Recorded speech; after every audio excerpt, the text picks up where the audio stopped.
city out west. It's the Clips and the Warriors. And the Warriors are trailing by 7. Late second, Steph buries the 3. It's a 4-point game. Under 30 seconds to go. And off the steal, there's Kawhi. And the Clips take an 8-point lead into the locker room. Mid-third, Warriors down 8. Steph from Draymond. All 3 of these and one more. Those two, how often have they worked in tandem? Then it's Curry from 3.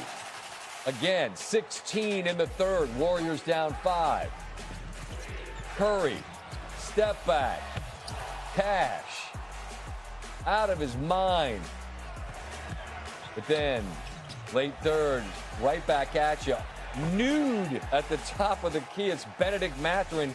Clips back up by 6. Story of the fourth?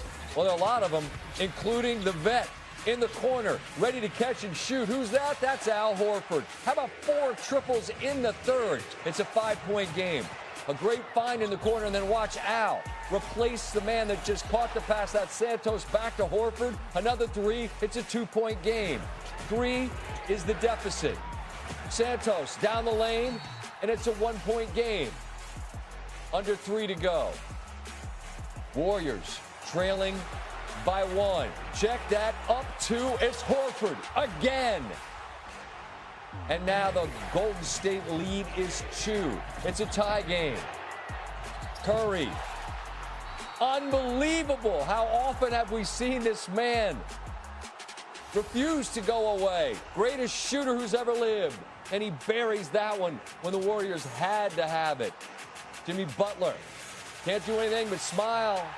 Off the inbound, there's the steal. It's Draymond. Pajetsky the other way, and it's a bucket good. What a great play. Not just the deflection, but the deflection to his man, Pajetsky on the loose. With the goaltend, now it's a 6-point deficit. Kawhi Leonard had just 2 points in the fourth, and it's Draymond again with the steal. Don't need points. The clock is the opponent at this point, and Golden State, so many storylines as they will live to play again. Here's Steph. I know I was only out for 2 months, but it was a difficult 2 months because I didn't know on a day-to-day how I was going to feel. I thought I was going to be out for 4 days. Rick Celebrini. Brian Windhorst just said something that every basketball fan needs to hear. He said, champions never disappear. And after watching the Warriors stun the Clippers 126-121, I know exactly what he means. Let me set the scene. The Warriors were down as many as 11 points. I was watching upstairs and I said, this feels done. My guy Stanford Steve said, no, they got another run in them. And he was right. Because champions find a way. Windhorst put it perfectly. He said, you can say whatever you want about it being a play-in game. The Warriors don't know how much longer they have together. So they played this the best they can and their champions all showed up. Let me start with Steph Curry. The last time he played 36 minutes was Christmas week. He doesn't know how much time he's got left. And as Windhorst was watching him hunt those threes, he remembered being in that arena in Paris in the summer of 2024 when Steph didn't even see the rim on some of those shots. He was looking for that dagger. He got it. Windhorst said, I don't know how many more he's got in him, but I know I enjoyed watching him get it tonight. And here's the thing about that dagger 3. Windhorst said, watch the eyes on the Clipper bench. They saw it in the air and they knew it was going to happen. That's what greatness looks like. When your opponent knows before the ball even reaches the peak that it's over. Now let me talk about Draymond Green. Vintage performance. Not just on the defensive end, but shutting Kawhi Leonard down. Kawhi Leonard is going through one of the hottest stretches of his career. He had 57 straight games with 20 or more points. He needed a meaningless layup at the end of the game to keep it going. That was because of Draymond Green. Windhorst said, Draymond was just all over him. In the fourth quarter, he couldn't get away from Draymond. Draymond was fighting through screens. Even when he got screened off, he would come back onto him. And then the last two vital possessions of the game, Draymond just decided Kawhi wasn't getting the ball. This is one of the strongest players in the league. And Draymond just decided, "You're not going to get the ball, sir." Windhorst also pointed out that some of it is on Kawhi. He can't put himself in the position where he's standing alongside the sideline like he's in second grade just learning how to get a ball in bounds. But Draymond can get in your head. He was obviously worried about going against Draymond. And Windhorst said this is a totally fitting end to the Clippers season. It has been a complete disappointment. The scandal hanging over the horizon. At mid-season, they went to get younger. They could say Garland was for the future and the Zubac trade for draft picks. Those may end up being good deals. But it was a vote that they didn't believe in this team. And the fact that they go home now just fits the way this season goes.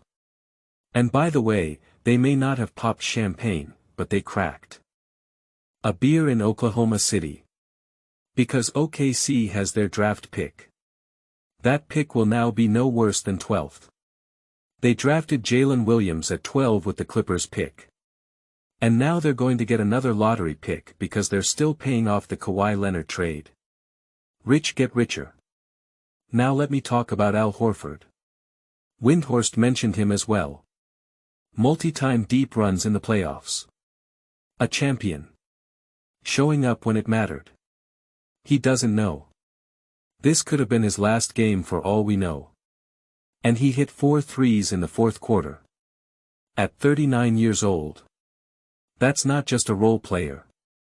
That's a champion who refused to let his season end. And Kristaps Porzingis? He got them back in the game. Another champion who just showed up. Windhorst said he didn't want to overstate a play-in game in a 9-10 situation. But you could feel how important this was to the Warriors. They answered it.